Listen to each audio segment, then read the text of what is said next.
ಸ್ನೇಹಿತರೆ ನಮಸ್ತೆ. ಜೇನಿಗಿರಿ ಯೂಟ್ಯೂಬ್ ಚಾನಲ್ಗೆ ನಿಮಗೆಲ್ಲ ಸ್ವಾಗತ. ಲಾಹೋರ್ ಮೇಲೆ ದಾಳಿ, ಚಿತ್ರವಾದ ಪಾಕಿಸ್ತಾನ, ರಾವಲ್ಪಿಂಡಿ ಸ್ಟೇಡಿಯಂ ಉಡೀಸ್, ನೌಕಾನೆಲೆ ಮೇಲೆ ಮಿಸೈಲ್ ದಾಳಿ, ಒಂದು ವಾರದಿಂದ ಟಿ ವಿಲಿ ಬರ್ತಾ ಇರತಕ್ಕಂಥ ಈ ಧ್ವಂಸಗಳ ಪಟ್ಟಿ. ಈ ಯುದ್ಧ ಅನ್ನೋದು ಈಗ ನಿಂತಿದೆ. ಲಾಹೋರ್ ಮೇಲೆ ದಾಳಿ ಆಗ್ತಾ ಇದೆ, ನಮ್ಮನ್ನ ಕಾಪಾಡಿ ಅಂತ ಅಂಗಲಾಚಿದ್ದಾರೆ, ಪ್ರಾಣ ಭಿಕ್ಷೆ ಬೇಡಿದ್ದಾರೆ. ಭಾರತದ ದಾಳಿಗೆ ಪಾಕ್ ಕ್ರಿಕೆಟ್ ಸ್ಟೇಡಿಯಂ ಧ್ವಂಸವಾಗಿದೆ. ರಾವಲ್ಪಿಂಡಿ ಕ್ರಿಕೆಟ್ ಸ್ಟೇಡಿಯಂ ಅನ್ನು ಧ್ವಂಸ ಮಾಡಲಾಗಿದೆ. ಅಮೆರಿಕ ನಮ್ಮ ಜೊತೆ ವ್ಯಾಪಾರ ಬೇಕು ಅಂತಂದರೆ ಕೂಡಲೇ ಯುದ್ಧ ನಿಲ್ಲಿಸಿ ಅಂತ ಹೇಳಿದೆ. ಹಾಗಾಗಿ ಅಮೆರಿಕದ ಮಧ್ಯಸ್ಥಿಕೆಯಿಂದ ಈ ಯುದ್ಧ ನಿಂತಿದೆ. We're going to do a lot of trade with you guys. Let's stop it. Let's stop it. If you stop it, we're doing trade. If you don't stop it, we're not going to do any trade. Ceasefire ಜಾರಿಯಾಗಿದೆ ಅಂತ ನಿನ್ನೆ ಅಮೆರಿಕದ ಅಧ್ಯಕ್ಷ Donald Trump ಹೇಳಿದ್ದಾರೆ. ಈ seize fire story ಮತ್ತೆ ಹೇಳ್ತೀವಿ. America ಈ ವಿಚಾರದಲ್ಲಿ ತಲೆ ಹಾಕಿದ್ದು ಎಷ್ಟು ಮಟ್ಟಿಗೆ ಸರಿ ಅನ್ನೋದನ್ನು ನಮ್ಮ ಪ್ರಧಾನಿ ಮೋದಿ ಸಹ ಅವರ ಫೇವರೆಟ್ ಆದಂಥ 8 PM ಸೆಷನ್ನಲ್ಲೂ ಕೂಡ ಹೇಳಲಿಲ್ಲ. ಕಾಶ್ಮೀರದ ವಿಚಾರ ಇದು ಎರಡು ದೇಶಗಳ ನಡುವಿನ ವಿಚಾರ, ಅಂತಾರಾಷ್ಟ್ರೀಯ ವಿಚಾರ ಅಲ್ಲ ಅಂಥೇಳಿ ಭಾರತ ಗಟ್ಟಿಯಾಗಿ ಅವತ್ತು ಮಾತಾಡಲಿಲ್ಲ. ಅಷ್ಟಕ್ಕೂ ಈ ದಾಳಿಯ ನೆರೆಟಿವ್ ಇರಬೇಕಾದ ದಾರಿಯಲ್ಲಿ ಇರಲೇ ಇಲ್ಲ. ಇದರ ಬಗ್ಗೆ ಇನ್ನೊಂದು ವಿಡಿಯೋದಲ್ಲಿ ವಿಸ್ತೃತವಾಗಿ ಚರ್ಚೆ ಮಾಡೋಣಂತೆ. ಆದರೆ ಇದರ ಮಧ್ಯೆ ನಾವು ತುಂಬ ಗಮನಿಸಬೇಕಾಗಿದ್ದು, ನಾವು ಇವತ್ತು ಮಾತಾಡಲೇಬೇಕಾಗಿದ್ದು ಈ ಮೀಡಿಯಾ ಪ್ರಪಾಗಂಡಗಳ ಬಗ್ಗೆ. ಮುಖ್ಯವಾಹಿನಿ ಅಂತ ಅನ್ಸ್ಕೊಳ್ತಕ್ಕಂಥ ಮೀಡಿಯಾಗಳು ಈ ಒಂದು ವಾರದಲ್ಲಿ ಮಾಡಿದಂಥ ಸುಳ್ಳು ಸುದ್ದಿಗಳ ಪ್ರಪಾಗಂಡ ಇತ್ತಲ್ಲ, ಅದಕ್ಕೆ ಇಡೀ ಅಂತಾರಾಷ್ಟ್ರೀಯ ಮಟ್ಟದಲ್ಲೇ ಮುಜುಗರಕ್ಕೆ ಭಾರತ ಈಡಾಗಬೇಕಾಗಿ ಬಂದಿದೆ. ನೋಡುಗರನ್ನ ಸೆಳೆಯೋದಕ್ಕೆ ಆಕರ್ಷಕವಾದ ಥಂಬ್ನೇಲ್, ಚಿತ್ರವಿಚಿತ್ರವಾದ ಮಾಧ್ಯಮಗಳ ವರದಿಗಾರಿಕೆ, ಇದರ ಮಧ್ಯೆ ಬರೀ ಸುಳ್ಳು ಸುಳ್ಳು ಸುಳ್ಳು ಅನ್ನುವ ಸುದ್ದಿಗಳು ಬೇರೆ. ಈ ಸುಳ್ಳು ಸುದ್ದಿಗಳು ಯಾವ್ಯಾವು ಅಂತ ಒಂದೊಂದಾಗಿ ಪಟ್ಟಿ ಮಾಡೋಣಂತೆ. ಹಾಗೆ ನೋಡಿದ್ರೆ ತುಂಬಾ ಸುಳ್ಳುಗಳಿದ್ದಾವೆ. ಅದರಲ್ಲಿ ಕೆಲವೇ ಉದಾಹರಣೆಗಳನ್ನು ನಾವು ನಿಮಗೆ ಕೊಡ್ತೀವಿ. ರಿಪಬ್ಲಿಕ್ ಟಿವಿ ಸೇರಿದಂತೆ ಕೆಲವು ಮಾಧ್ಯಮಗಳು ಆಪರೇಷನ್ ಸಿಂಧೂರ್ ಹೆಸರಿನಲ್ಲಿ ಭಾರತೀಯ ವಾಯುಸೇನೆಗೆ ಸೇರಿದಂಥ ಒಂದು ಜೆಟ್ ವಿಮಾನವನ್ನು ಪಾಕಿಸ್ತಾನ ಸೇನೆ ಗುಂಡಿಕ್ಕಿ ಕೆಳಗಡೆ ಕೆರಳಿಸ್ಬಿಡ್ತು ಅಂತೇಳಿ ವರದಿ ಮಾಡಿದೆ. ಈ ವರದಿಯಲ್ಲಿ ಬಳಸಲಾದಂಥ ದೃಶ್ಯ ತುಂಬ ಹಳೆಯವು. 2019ರಲ್ಲಿ ಭಾರತೀಯ ವಾಯುಪಡೆಗೆ ಸೇರಿದಂಥ ಜೆಟ್ ವಿಮಾನವೊಂದು ಒಡಿಸ್ಸಾದಲ್ಲಿ ಟೆಕ್ನಿಕಲ್ ಪ್ರಾಬ್ಲಮಿಂದಾಗಿ ಕೆಳಗಡೆ ಬಿದ್ದೋಗಿತ್ತು. ಈ ಘಟನೆಗೆ ಸಂಬಂಧಪಟ್ಟಂಥ ವಿಜುವಲ್ಸ್ನ ಈ ಎಲ್ಲ ಮೀಡಿಯಾಗಳು ಕೂಡ ಹಾಕಿ ಈ ಥರ ಆಗೋಯಿತು, ಆ ಥರ ಆಗೋಯಿತು ಅಂತೆಲ್ಲ ಹೇಳಿದ್ವು.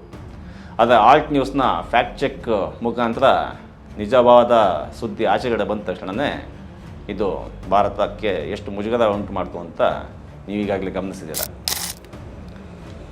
ಎರಡನೇದಾಗಿ ಆಜ್ ತಕ್, NDTV, ಇಂಡಿಯಾ TV ಮತ್ತು ಇತರ ಕೆಲವು ಮಾಧ್ಯಮಗಳು ಭಾರತ ಪಾಕಿಸ್ತಾನದ ಈ ಒತ್ತಡದ ಸಂದರ್ಭದಲ್ಲೂ ಕೂಡ ಜೈಸಲ್ಮೇರ್ ಇತ್ತೀಚಿನ ದೃಶ್ಯ ಎಂದು ಹೇಳಿ 4 ವರ್ಷಗಳ ಹಿಂದಿನ ಇಸ್ರೇಲ್ ದೃಶ್ಯವನ್ನು ಹಂಚಿಕೊಂಡಿದ್ದಾವೆ.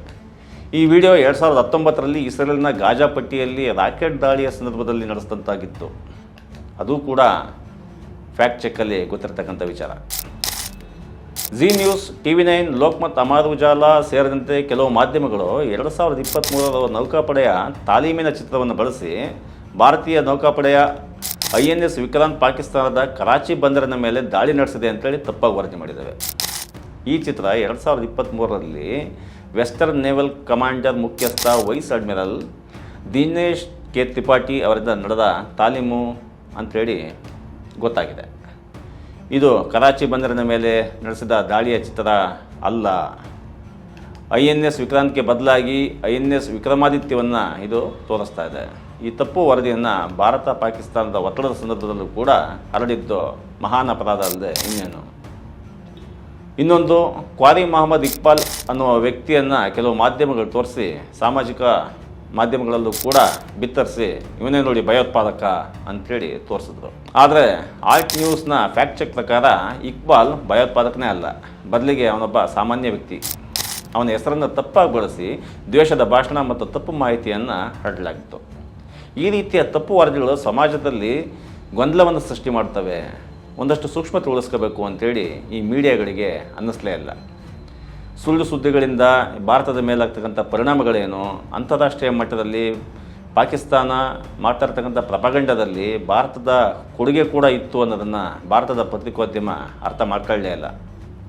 ಇದರಿಂದಾಗಿ ಪಾಕ್ ಇಡೀ ವಿಶ್ವದಾದ್ಯಂತ ತನ್ನ ಮೇಲೆ ಸಿಂಪತಿ ಗಿಟ್ಟಿಸ್ಕೊಳ್ಳೋದಕ್ಕೆ ಅನುಕೂಲನೇ ಆಗೋಯಿತು. ಸರ್ಕಾರ ಮೊದಲಿಂದನೂ ಕೂಡ ಮೋದಿ ಮತ್ತು ಅಮಿತ್ ಶಾ ಪರವಾಗಿ ಕೆಲಸ ಮಾಡ್ಕೊಂಡು ಬರ್ತಾ ಇರ್ತಕ್ಕಂಥ ಎಲ್ಲ ಮೀಡಿಯಾಗಳು ಕೂಡ ಬಹುತೇಕ ಮೀಡಿಯಾಗಳು ಗೋಧಿ ಮೀಡಿಯಾಗಳೇ. ಅದು ಕೇವಲ ಇದೇ ಸಂದರ್ಭದಲ್ಲಿ ಅಂತಲ್ಲ, ಈ ಹಿಂದೆ UPA ಅವಧಿಯಲ್ಲಿ ಕೂಡ ಇತ್ತು. ಆದರೆ ಈ ಸಮಯದಲ್ಲಿ ಅದು ಅತಿರೇಕಕ್ಕೆ ಹೋಗಿದ್ದದನ್ನ ಜನಸಾಮಾನ್ಯರಿಗೆ ಗಮನಿಸ್ತಾ ಇದ್ದಾರೆ. ಆ UPA ಸಂದರ್ಭದಲ್ಲಿ ಇದೇ ಅಮಿತ್ ಶಾ, ಮೋದಿ ಈ ಮಾಧ್ಯಮಗಳಿರ್ತಕ್ಕಂಥದ್ದು ಸೋನಿಯಾ ಗಾಂಧಿಯ ಬೂಟ್ ನೆಕ್ಕೋದಕ್ಕೆ ಅವರ ಮಾಧ್ಯಮ ಕಾವಲು ನಾಯಿ ಅಂತೆಲ್ಲ ಟೀಕೆ ಮಾಡಿದ್ದನ್ನು ನಾವು ನೆನಪಿಸ್ಕೋಬೋದು.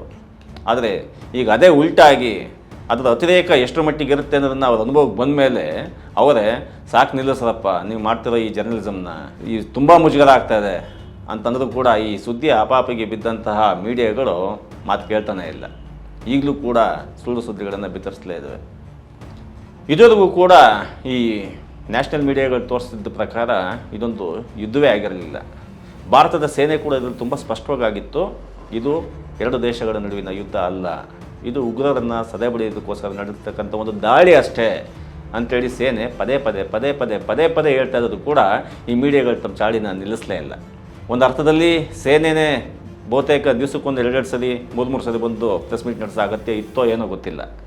ಆದರೆ ಈ ಭಯೋತ್ಪಾದಕರ ಮೇಲಿನ ದಾಳಿಯನ್ನು ಯುದ್ಧ ಅಂತ ಘೋಷಿಸೋದ್ರಿಂದ ಯಾರಿಗೆ ನಷ್ಟ ಆಗುತ್ತೆ, ಯಾರಿಗೆ ಲಾಭ ಆಗುತ್ತೆ ಅಂತೇಳಿ ಸಣ್ಣ ವಿವೇಚನೆ ಕೂಡ ಇಲ್ಲದೆ ನಡ್ಕೊಂಡಂತಹ ಮೀಡಿಯಾಗಳಿದೆಯಲ್ಲ, ಈ ಮೀಡಿಯಾಗಳ ಸೂಕ್ಷ್ಮತೆ ಬಗ್ಗೆ ಜನ ಯೋಚನೆ ಮಾಡಬೇಕಾಗತ್ತೆ. ಯುದ್ಧ ಅಂತಂದರೆ ಏನು, ಯುದ್ಧದಿಂದ ಆಗೋ ನಷ್ಟ ಏನು, ನಾವೇನು ಕಳ್ಕೊತೀವಿ, ನಮ್ಮ ಸೇನೆಯ ಯೋಧರನ್ನು ಕಳ್ಕೊತೀವಿ, ನಮ್ಮ ಆರ್ಥಿಕತೆ ಮೇಲೆ ಹೊಡೆತ ಬೀಳುತ್ತೆ, ಸಾಮಾಜಿಕ ವ್ಯವಸ್ಥೆ ಹಾಳಾಗತ್ತೆ. ಯುದ್ಧ ಅಂತಂದ್ರೆ ಅದು, ದಾಳಿ ಅಂದರೆ ಬೇರೆ ಸ್ವಾಮಿ. ದಾಳಿ ಅಂತಂದರೆ ಪರ್ಟಿಕ್ಯುಲರ್ ಒಂದು ವಿಷಯಕ್ಕೆ ಸಂಬಂಧಪಟ್ಟಂತೆ ನಡೆಸುವ ದಾಳಿ. ಇದಕ್ಕೆಲ್ಲರಿಗೂ ಕೂಡ ಒಮ್ಮತ ಇತ್ತು. ಯುದ್ಧಕ್ಕೆ ಯಾರು ಸ್ವಾಮಿ ಒಮ್ಮತ ಪಡಿಸ್ತಾರೆ? ಈ ಎಲ್ಲ ವಿಷಯಗಳ ಬಗ್ಗೆ ಒಂದು ಸಣ್ಣ ಸೂಕ್ಷ್ಮತೆ ಇಲ್ಲದೆ ಕೂಡ ಭಾರತದ ಅದಷ್ಟು ಮೇನ್ ಸ್ಟ್ರೀಮ್ ಮೀಡಿಯಾಗಳು ತುಂಬ ಅಸಡ್ಡೆಯಿಂದ ನಡ್ಕೊಂಡು. ಧನ್ಯವಾದಗಳು. ಚೆನುಗಿರಿ ಇದು ನಿಮ್ಮ ದನಿ.